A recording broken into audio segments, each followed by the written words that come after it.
அழித்து புனரேவ ததா சிரஷ்டும் சக்தோ ராமோ மகாயசா, மறுபடியும் உள்ளது உள்ளபடி அப்படியே படைப்பார். இப்ப ராவணான் இருக்க இல்லையா, இந்த கல்பத்துல உள்ள ராவணனை அழிச்சு விட்டு அடுத்த கல்பத்துல ஒரு ராமாயணம் வரும்போது புது ராவணனை படைச்சுடுவார். ஒன்ன போலயே இது போல அந்தந்த கல்பத்துல அது ஆக்கி கொண்டிருக்கக்கூடியவன் அப்படிங்கிறதுதான் ஒரு வேதாந்தத்தினுடைய உட்கருத்து. அதுதான் இங்க ஊழிதோறு ஊழி ஓவாது என்று சொல்லுகிறது. அப்போ ஒவ்வொரு ஊழியிலையுமே அவதாரங்கள் உண்டு, ஒவ்வொரு ஊழியிலையுமே ராவணன் உண்டு என்று ஒவ்வொரு கல்பத்திலையும் ஒவ்வொரு ராவணன் உண்டு அப்படின்னு சொன்னா அப்ப ராவணன் தான் ஒவ்வொரு கல்பத்திலையும் இருக்கணுமா? இந்த கிருஷ்ண பிரேமி இருக்கக்கூடாதா? ஒவ்வொரு ஊழியிலையும் அதேனால் ராவணன் வேணா அந்த ராவணன் வேற இந்த ராவணன் வேற அப்படின்னு வேணால் இருக்கட்டும். ஆனால் நான் அந்த ஆள் வேற இந்த ஆள் வேறேன்னு இல்லாதபடி ஒவ்வொரு ஊழியிலையும் நான் ராமாயணன் சொல்றவன், பாகவதம் சொல்றவனாக, பகவத் விஷயம் சொல்றவனாகவே பிறக்கணும். நீங்களும் என்னிடத்திலேயே கேட்கிறவாளாக பிறக்கணுங்கிறார். வாழிய ஆழ்வார் அது மாதிரி வாழ்த்தி விட்டார். நான் என்ன செய்யறது? ஊழிதோர் ஊழி ஓயாது வாழிய, அப்படி வாழ்க என்று யாம் தொழ இசையும் கொல்லோ. அப்படி ஒரு பிரார்த்தனை எம்பெருமானிடத்துல பண்ணா பெருமாள் இசையும் கொல்லோ. அப்படியா ஆகுக அப்படின்னு பெருமாள் சொல்லுவாரா? ஆசைப்படுறார், நிச்சயம் சொல்லுவார் பெருமாள். அப்படி நமக்கு ஒரு ஆசை கூறினார். ஆனால் அதை விட பெரிய லாபம் இல்லைங்கிறார். ஆவகை உலகமும் யாவரும் இல்லா, ஏன்னா முழுமுதற் கடவுள் அவர் அப்படிங்கறத சொல்றது. வகை வகையான உலகம் இருக்கு இல்லையா, அதலம் விதலம் தலாதலம் ரசாதலம் பூதலம் புவல்லோகம் மகல்லோகம் ஜனலோகம் தபோலோகம் சத்தியலோகம் எல்லாம் யார் போய் பார்த்திருக்கா? நாரதர் தான் போய் பார்த்திருக்க. வகை வகையான உலகங்கள் இருக்கு. இந்த வகை வகையான உலகமும் அந்த உலகத்தில் இருக்கக்கூடிய வகை வகையான மக்கள், இது எதுவுமே பிரளய காலத்துல கிடையாது. பிரளயம் தான் ஊழி காலம்னு சொல்றோம். ஊழி காலத்துல இந்த உலகமும் இல்லை, எதுவும் இல்லை. மேல் வெறும் பெரும் பாழ் காலத்து இரும்பொருட்கெல்லாம் அரும் பெறல் தனி வித்து. பெரிய பாழ் போன்றதான அந்த பிரளய காலமே இருள். அந்த இருளியும் ஒரு வெளிச்சம் போலே பரமாத்மா. அதுதான் சொன்னோம் சற்று முன்னாடி. தமகாசி தமசா கூடமக்ரே பிரகேசம் என்று வேதம் சொல்றது. மனுவும் சொல்றார் தமோபூதம் இதம் சர்வம், எல்லாம் எங்கும் இருள் சூழ்ந்தது என்று மனுவும் சொல்றார். வெறும் பாழாக இருந்தது என்று ஆழ்வாரும் சொல்றார். அதுதான் பிரளயம், எல்லாம் அழிஞ்சு போன நிலை. அப்பொழுது எங்க போயிடுத்துனார்? எல்லாவற்றையும் தன்னிடத்துல அடக்கி கொண்டு உலகமுண்ட பெருவாயா என்று சொல்லும்படி அகண்டமான ஆத்ம வஸ்துவா இருக்கக்கூடிய பகவான் ஒருவன் மட்டிலும் மிச்சப்பட்டிருந்தான். எல்லாவற்றையும் தன்னிடத்துல அடக்கி கொண்டிருந்தான். அதை சொல்றதான் இரும் பொருட்கெல்லாம் அரும் பெறல் தனிவித்து ஒரு தானாகி தெய்வ நான் முகக் கொழுமுளை ஈன்று முக்கண் ஈசனோடு தேவு பல நுதலி மூவுலகம் விளைத்த குந்தி மாயக் கடவுள் மாமுதலடியே என்கிறார் ஆழ்வார். இதே விஷயத்தை திருவாய்மொழியிலேயும் சொல்றார். திருவாய்மொழியில பிரசித்தமான பாசுரம் இது. ஒன்றும் தேவும் உலகும் யாதுமில்லா அன்று நான் முகன் தன்னோடு தேவருலகோடு பல்லுயிர் படைத்தான் என்று சொல்லுகிறார். திருக்குறுங்குடி ஆதிப்பிரான் அந்த பெருமாளுக்கு பெயர். ஆதிப்பிரான மங்களாசாசனம் பண்ணும் பொழுது அவரே முழு முதலானவர், ஆதியில இருந்தவர். அதனால்தானே ஆதிப்பிரான் என்று பெயர். அப்போ ஒன்றும் தேவும், ஒரு உலகமும் இல்லை, ஒரு தேவனும் இல்லை, ஒரு உலகமும் இல்லை, ஒரு உயிரும் இல்லை, ஒரு பிராணியும் இல்லை. எல்லாம் தன்னிடத்திலேயே அடக்கி தானே ஒருவனாக மிச்சப்பட்டு இருந்த கால் மறுபடியும் உடனே நான்முகன் தன்னோடு பல் உலகமும் பல்லுயிரும் படைத்த அதனாலேயே ஆதிப்பிரான் என்று இருக்கக்கூடிய முழு முதலான தெய்வம் என்று பாடியிருக்கிறார் இல்லையா திருவாய்மொழியிலே. இங்க அதே சொற்கள் அதே அர்த்தம் இப்ப சொல்றது.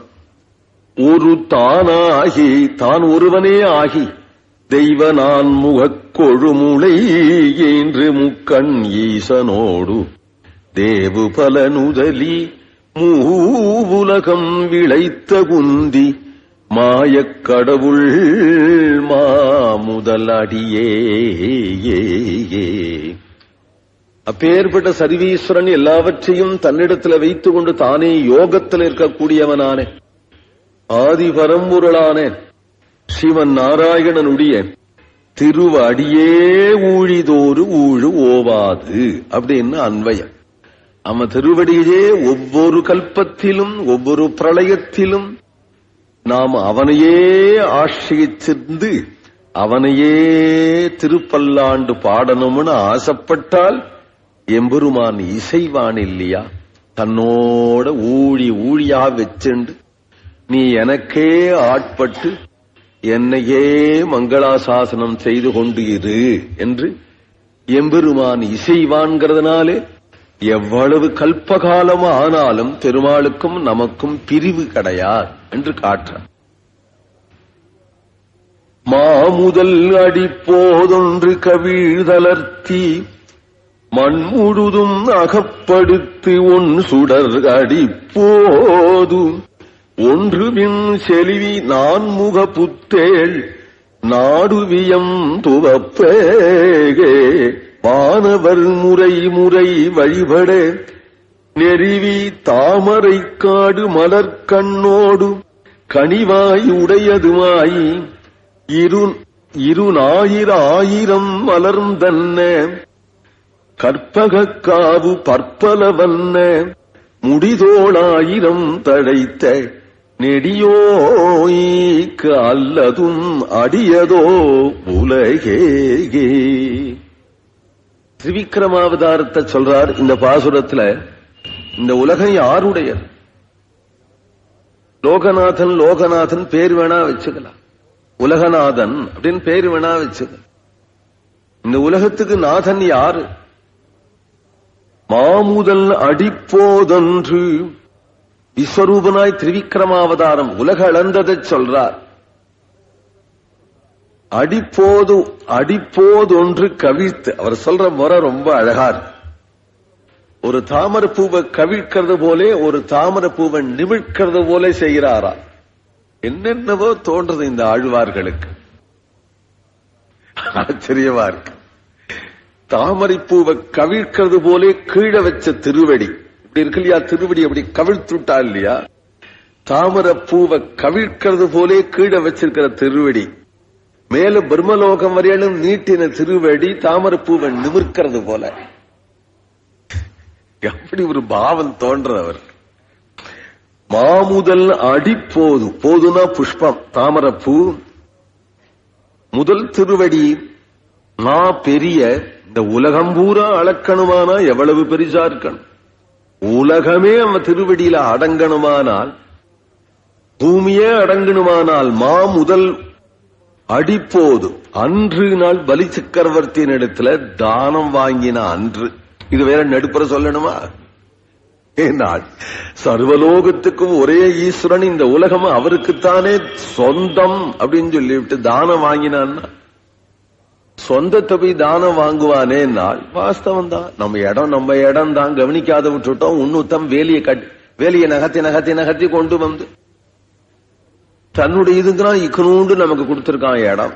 அப்புறம் சரியான சின்னடியா கணக்கு சரியா இருக்காது போல எல்லாத்தையும் அவனை ஆக்கிரமிச்சுட்டானே அப்படின்னு நினைச்சுன்னு போய் நாம அவன்கிட்ட கெஞ்சி கூத்தாடினா சரியா வருமா? சர்வேயரை கொண்டு வந்து அளந்து போட்டாலும் சர்வேயருக்கு என்னையா பணம் கொடுத்தேன்னு கேட்கிறான். நம்ம இடத்த நாம் மீட்கிறதானா அவன்கிட்ட தாஜா பண்ணியோ எப்படியோ அவங்கிட்ட இருந்து தானமா வாங்குறது போல கெஞ்சி வாங்க வேண்டியிருக்கு. உலக இயல்பு. இவருடைய சொந்த இடம் தானே உலகம் பூரா, இவர் படைச்சது தானே, பிரளயத்திலேருந்து இவர் தூக்கி நிற்கிறது தானே. இவர் அளந்ததுதானே, இவர் ஆள்றதுதானே, உலகமே இவருக்குத்தானே சொந்தம். ஒவ்வொரு அவதாரத்துல ஒவ்வொன்னு செஞ்சாருங்கிறார்.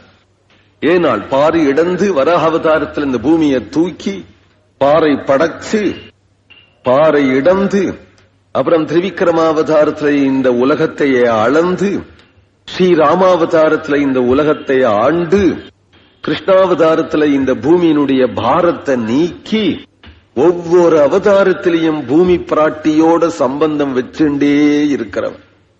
அப்ப அவருக்குத்தானே சொந்தம் பூமி பூராவும், உலகம் பூரா அவருக்குத்தானே சொந்தம்.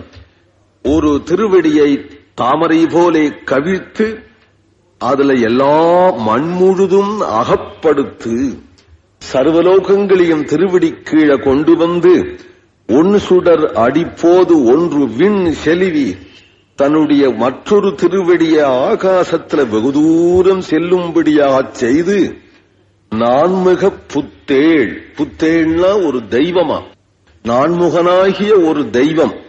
அந்த தெய்வம் நாடு வியந்துவப்ப, அந்த நான்முகன் நாட்டிலே உள்ளவர்கள் எல்லாரும் ஆச்சரியப்பட்டு, இப்படி ஒரு திருவடி நம்ம ஊருக்கு வந்ததே, இந்த திருவடி நம்ம கிட்டக்கு வந்துடுத்து பிரம்மலோகம் வந்துடுத்து, இங்க வந்து படப்போறது அப்படின்னு. ஏன்னா பூமிக்கே சும்மா பட்டு இருக்கிற அந்த திருவடி அவ ஊர்ல படவே படாதான்.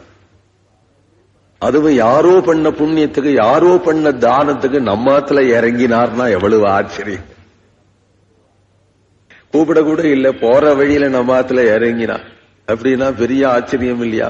தானம் பண்ணது பலி சக்கரவர்த்தி, அவருடைய திருவடி பட்டது பிரம்மதேவன் இடத்துல. அதனால வியக்க அவர்கள் ஆச்சரியப்பட்டு உவப்ப, வியப்பு வேற உவப்பு வேற, உகப்பு சந்தோஷம். வானவர் முறை அவர் இருக்கிறதோ ஒரே ஒரு சின்ன கமண்டல் உள்ள தண்ணீர் வச்சிருக்கார். பாத பூஜைக்கோ 100 பேர் பிரம்மலோக வாசிகள் எல்லாரும் அந்த வெறும் கமண்டலியாவது வாங்கி வாங்கி கவுத்தாளோ, அது என்னவோ வந்துட்டே இருக்கு.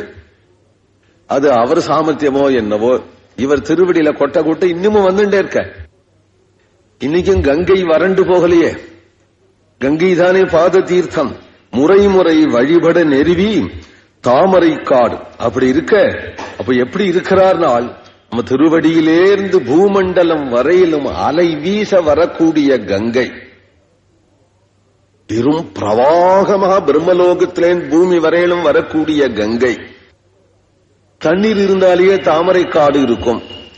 அப்படி ஒரு தண்ணீர் இருக்கிறதுனாலே போல இவரும் நீலவர்ணமான திருமேனியோட எட்டக இருந்து பார்க்கும் பொழுது குளிர்ச்சியாக ஒரு பிரவாகம் போல இவர் இருக்கிறதுனால, இவரிடத்துல ஒரு தாமரை காடு பூத்தது போலே மலர்கண்ணோடு கனி வாய் உடையது. அவருடைய வாயும் ஒரு கமலம், முகமும் கமலம், கண்களும் கமலம், கரமும் கமலம், திருவடியும் கமலம். நம பங்கஜநாபாஜே, நம பங்கஜமாலினே, நம பங்கஜநேத்ராஜே, நமஸ்தே பங்கஜாங்கிரியே என்று ஒரே சமயத்துல இரு விசாலமான 1000 ஞாயிறு ஒரே சமயத்துல தோன்றினது போலே. ஞாயிறுனா சூரியன், கோட்டி சூரிய பிரகாசனாக மலர்வதென்ன, ஒரே சமயத்துல கோடி சூரிய பிரகாசம் ஏற்பட்டதோ, இல்ல தாமரை காடு பூத்ததோ, அல்லது கற்பகக்காவோ, ஒரே சமயத்துல ஒரு பெரிய கல்பக தோட்டமோ என்று பற்பல வண்ண இது ஆச்சரியமான திருவாபரணங்களும் வஸ்திரங்களும் பல பல மின்னும்படியாக முடி தோள் 1000 தழைத்த ஆயிரக்கணக்கான திருத்தோள், ஆயிரக்கணக்கான முகம் என்று விஸ்வரூபனாக நெடியோய் கல்லதும். அப்படி நெடிய திருமால், நெடுமால் திருமால் என்று பிரசித்தமான எம்பெருமானுக்கு தவிர இந்த உலகம் யாருக்கு சொந்தம்? இந்த உலகம் அவருக்கே சொந்தம். ஓ உலக நதியல்வே, அப்படி இருக்க உலகத்தை பார்த்து எள்ளி நகைக்கிறார். இந்த உலகம் ஏனால் ஆரம்பத்திலே இருந்து எந்த புராணத்தை எடுத்தாலும் இவர் பெருமைதான். வேதே ராமாயணே